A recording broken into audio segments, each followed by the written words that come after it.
ಅಮಿತ್ ಶಾ ಅವರನ್ನ ಸ್ವರ್ಗಕ್ಕೆ ಕಳಿಸ್ತಾ ಇದ್ದೀವಿ. ಅವರು ಸ್ವರ್ಗದಲ್ಲಿ ನೆಮ್ಮದಿಯಾಗಿರ್ಲಿ. ಮೈಕ್ ಸ್ವಲ್ಪ ಈ ಕಡೆ ಇಡಿ. ಕೇವಲ 7 ಜನ್ಮಗಳಲ್ಲ 2,500 ಜನ್ಮಗಳು ಕಳೆದ್ರು ಕೂಡ ನಮ್ಗೆ ಯಾರಿಗೂ ಕೂಡ ಸ್ವರ್ಗ ಅನ್ನೋದು ಸಿಕ್ಕಿರ್ಲಿಲ್ಲ, ಶಿಕ್ಷಣ ಅನ್ನೋದು ಸಿಕ್ಕಿರ್ಲಿಲ್ಲ, ಸಾಮಾಜಿಕ ನ್ಯಾಯ ಅನ್ನೋದು ಸಿಕ್ಕಿರ್ಲಿಲ್ಲ. ನಮಗೆ ಸಾಮಾಜಿಕ ನ್ಯಾಯ, ಶಿಕ್ಷಣ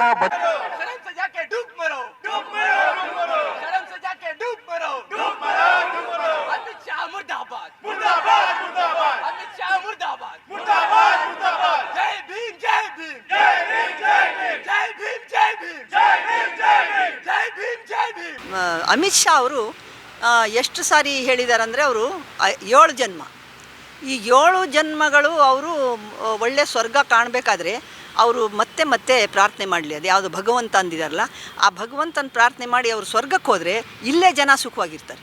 ಅವ್ರು ಮೊದಲು ಹೋಗಬೇಕು. ಯಾಕೆಂದರೆ 7 ಜನ್ಮ ಅಂದರೆ ಇಲ್ಲಿ ಈ ಕಡೆ ತಿರುಗಿ ನೋಡೋಂಗಿಲ್ಲ ಅವ್ರು 7 ಜನ್ಮದ ತನಕ. ಅವ್ರಿಗೆ ಬೇಕದು, ನಮಗೆ ಬೇಕಾಗಿಲ್ಲ. ಇಲ್ಲೇ ಜನಕ್ಕೆ ನಾವು ಇಲ್ಲಿ ಸ್ವರ್ಗ ಅನ್ನುವಂಥದ್ದೇನು ಸುಖವಾದ ಶಾಂತಿಯಿಂದ ಸೋದರತ್ವದಿಂದ ಬದುಕುವಂಥ ಒಂದು ಸಮಾಜವನ್ನು ಕಟ್ಟೋದಕ್ಕೆ ನಾವು ಬಾಬಾ ಸಾಹೇಬ್ ಅಂಬೇಡ್ಕರ್ ಮತ್ತು ಸಂವಿಧಾನವನ್ನು ಪದೇ ಪದೇ ಬಳಸ್ತೀವಿ, ನೆನೆಸ್ತೀವಿ ಮತ್ತು ಅದರ ಆಧಾರದ ಮೇಲೇ ನಾವು ಮುಂದೆ ಹೋಗ್ತಾ ಇದ್ದೀವಿ.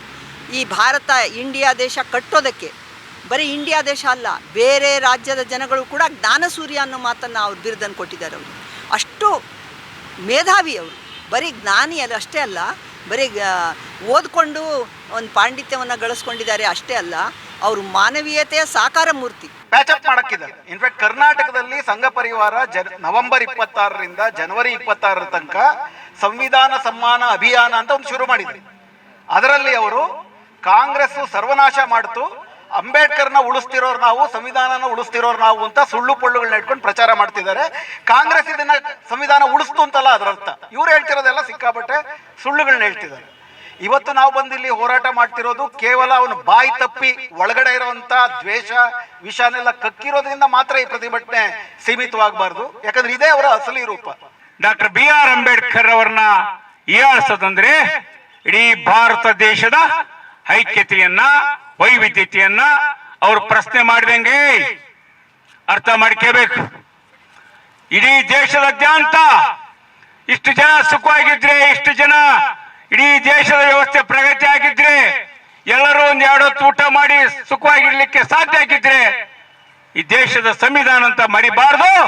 ಇದು ಮುಂದೆ ತೀವ್ರ ಹೋರಾಟಕ್ಕೆ ಹಣಿ ಆಗುತ್ತೆ ಅಂತಕ್ಕಂಥ ಎಚ್ಚರಿಕೆಯನ್ನ ಕೊಡ್ತಾ, ನೀವು ದೇವರಂತ ಯಾರು ಕರೀತಾರೋ, ಯಾರು ಒಳ್ಳೆ ಕೆಲಸ ಮಾಡ್ತಾರೋ ಅವ್ರನ್ನೇ ದೇವರಂತ ಕರೆಯೋದು. ಇನ್ನೇನು ದೇವರು ಬಂದು ಯಾವತ್ತಿಗೂ ಇಲ್ಲಿ ಯಾರಿಗೋ ಬಂದು ನಾನು ನಿನಗೆ ಒಳ್ಳೇದು ಮಾಡ್ತೀನಿ ಅಂತ ಹೇಳಿಲ್ಲ ಈ ದೇಶದಲ್ಲಿ. ಆಗಿರಬೇಕಾದ್ರೆ ಶತಮಾನಗಳಿಂದ ತುಳಿತಕ್ಕೊಳಪಟ್ಟಂಥ ಜನಗಳಿಗೆ ಒಂದು ದಾರಿ ಬೆಳಕಾಗಿ ಇವತ್ತು ನಾನಿಲ್ಲಿ ನಿಂತ್ಕೊಂಡು ಮಾತಾಡ್ತಾ ಇದ್ದೀನಿ. ನನ್ನಂತೆ ಸಾವಿರಾರು ಜನ, ಲಕ್ಷಾಂತರ ಜನ ಈ ದೇಶದಲ್ಲಿ ಮುಂದುವರೆದಿದ್ದಾರೆ ಮತ್ತು ಒಂದು ಆರೋಗ್ಯಕರವಾದ ಜೀವನವನ್ನು ನಡೆಸ್ತಾ ಇದ್ದಾರೆ. ಅದಕ್ಕೆ ಅವರ ಒಂದು ಹೋರಾಟದ ಫಲನೇ ನಾವು ಇವತ್ತು ಇಷ್ಟು ಮಟ್ಟಿಗೆ ಬೆಳೆದಿದ್ದೀವಂತ ನಾನು ಹೇಳ್ಬೋದು. ಒಂದು ವೇಳೆ ಅಂಬೇಡ್ಕರ್ ಅಂಬೇಡ್ಕರ್ ಅಂಬೇಡ್ಕರ್ ಅಂಬೇಡ್ಕರ್ ಎಷ್ಟು ಸಾರಿ ಹೇಳ್ತೀರಪ್ಪ ಅಂಬೇಡ್ಕರ್ ಅಂತ, ಅದನ್ನೇ ನೀವು ಭಗವಂತನ ಹೆಸರು ಹೇಳಿ ನೀವು ಸ್ವರ್ಗಕ್ಕೆ ಹೋಗ್ತೀವಿ ಅಂತಂದ್ರೆ ಅವ್ರು ಬೇಗ ಸ್ವರ್ಗಕ್ಕೆ ಹೋಗ್ಲಿ, ನಾವು ನರಕಕ್ಕೆ ಹೋಗೋಣ. ನರಕ ಸ್ವರ್ಗ ಯಾವುದು ಅಂತ ಅನ್ನೋದು ನಮಗ್ ಗೊತ್ತಿಲ್ಲ. ಒಂದು ವೇಳೆ ಸ್ವರ್ಗ ಅನ್ನೋದು ಇದ್ರೆ ಅವ್ರು ಬೇಗ ಹೋಗ್ಲಿ ಅಂತಂತೇಳಿ ಈ ಸಭೆ ಮುಖಾಂತರವಾಗಿ ಅವ್ರಿಗೆ ನಾವು ಬೇಗ ಸ್ವರ್ಗಕ್ಕೆ ಹೋಗ್ಲಿ ಅಂತ ಹೇಳ್ಬಿಟ್ಟು ನಾವಂತೂ ನಾವೆಲ್ಲರ ಮುಖಾಂತರವಾಗಿ ಒಕ್ಕಲಿನಿಂದ ಅವ್ರು ರಾಜೀನಾಮೆ ಕೊಡಬೇಕು, ಬೇಗ ಸ್ವರ್ಗಕ್ಕೆ ಹೋಗ್ಬೇಕು ಅಂತ ಹೇಳ್ತಾ ನನ್ನ ಮಾತು ಮುಗಿಸ್ತೇನೆ. ಜೈ ಭೀಮ್. ನಮ್ಮ ಕಾರ್ಯಕ್ರಮಗಳನ್ನ ನೀವು ನೋಡ್ತಾ ಇದ್ರೆ ನಮ್ಮ ಚಾನೆಲ್ ಅನ್ನ ಸಬ್ಸ್ಕ್ರೈಬ್ ಮಾಡಿ, ಪಕ್ಕದ ಬೆಲ್ ಐಕಾನ್ ಒತ್ತಿ ನಮ್ಮನ್ನ ಬೆಂಬಲಿಸಿ. ಹಾಗೆ ನಮ್ಮ ಕಾರ್ಯಕ್ರಮಗಳನ್ನ ಲೈಕ್ ಮಾಡಿ, ಕಮೆಂಟ್ ಮಾಡಿ, ಅದನ್ನ ಬೇರೆಯವರಿಗೂ ವಾಟ್ಸ್ಆಪ್ ಮೂಲಕ ಶೇರ್ ಮಾಡಿ. ನೀವು ಹೀಗೆ ಮಾಡಿದಾಗ ನಮ್ಮ ಚಾನೆಲ್ ಮತ್ತಷ್ಟು ಜನರಿಗೆ ತಲುಪಲು ನೀವು ನಮ್ಮೊಂದಿಗೆ ಸಹಕರಿಸಿದ ಹಾಗಾಗುತ್ತೆ.